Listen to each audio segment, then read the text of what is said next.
we were just saying, everyone kind of relaxed after about 60, 65, 70 minutes. Did you? It looked well. It certainly looked like we did on the pitch, didn't it? I don't think I ever relaxed because I was here for the Claremont game. And do you remember the Claremont game? So I never relax, Ross. But look, they're a dangerous team. They had a couple of miracle plays in there that caught us out and made the end a little bit tense. But at 75 minutes, we were 24-7 up, and we played a good game at that stage. So I was pretty happy with that 75 minutes.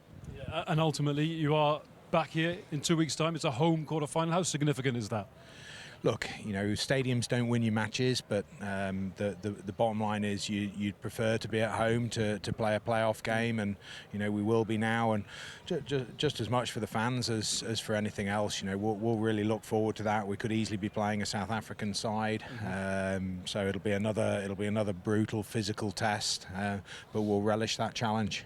Dan, I said after the Toulouse game, obviously very disappointing to be knocked out of Europe. That's when the coaches sort of earn their corn, is to try and pick the team back up again. You went away to Edinburgh, got a brilliant result. You come here tonight, brilliant result. Has that been a real challenge for you as the head man to pick people back up after such disappointment? Yeah, Stephen, you're exactly right, and it wasn't just the Toulouse games. It was the South Africa trip. It was the game in Stormers where we had a victory literally taken away from us through no control of our own, that really kicks you.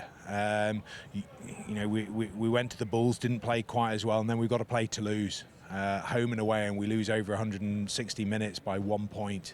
And it is tough, but when you're looking at that, and through that period we weren't playing as well as we have been. We weren't playing as well as we were over the Christmas period and that period of games. So really, you go back to what you know is the foundation of your game, and that was completely evident in the Edinburgh game. And I was really proud of that moment. I spoke to the guys about that moment before the game tonight, and I think it was a big point for us. Dan, what can you learn from, that performance from the Sharks tonight was sloppy at times, occasionally a few drop balls, nowhere near as sharp as we've seen them at times, but then they just spark into life and score 2 tries out of nothing. Is that lesson learned the easy way? Yeah, look, I wouldn't say that they're a team that's always sharp. They actually make a lot of mistakes, and they made a few mistakes tonight. I actually thought that they were sharper tonight than they had been in previous games, but they've got such speed in their back three, and their physicality, as you can see tonight. Like we one of the things I talked about before the game was we needed to get speed off the edge when we're playing off 9. We really struggled, particularly in the first half, to do that. So the space was there on the edges, but we couldn't get the speed of the ball, and it was creating a little bit of pressure. Now, we did find it. But if you get things wrong against the Sharks in terms of spacings in defence, in terms of any area that you don't get right around the breakdown, or obviously with the chip kick in behind, their pace is going to kill you, and that's what killed us in those last 4 minutes. And what about their defence? Like, how difficult is it to attack that defence? They make so many gambles. They get right up in the passing channel. They make it so difficult to attack. It is difficult, but it also creates opportunity. Like we had like 2 or 3 opportunities in the first 20 minutes that we created brilliant opportunities because of them gambling, but our skill set let us down.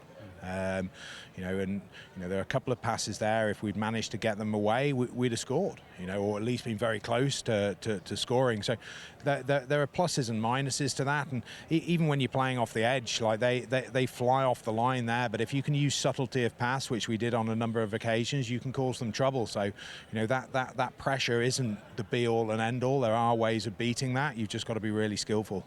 Dan, would you rather the devil would you rather play them again, or would you rather take on one of the other South African sides? Good question. Yeah, it is a good question, but it's not something that I'll be dwelling on, to be honest. Okay, I'll make it easier.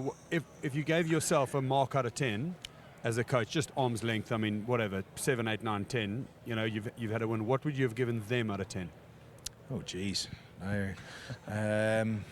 because I've given a 4. You can give whatever you You've want. given them a 4 Well, in terms of the based fact- on what? No, giving the ball away when they had the ball on attack, the skill set that they displayed, not getting their own lineouts, not creating their own attack. But I think you guys had a lot more in the tank, and you could have actually, like you said, first 20 minutes probably put 2 more tries. So what you're them. saying is if they come back here, you expect them to be better. So I would hope that they would think they should be better. But what do you think?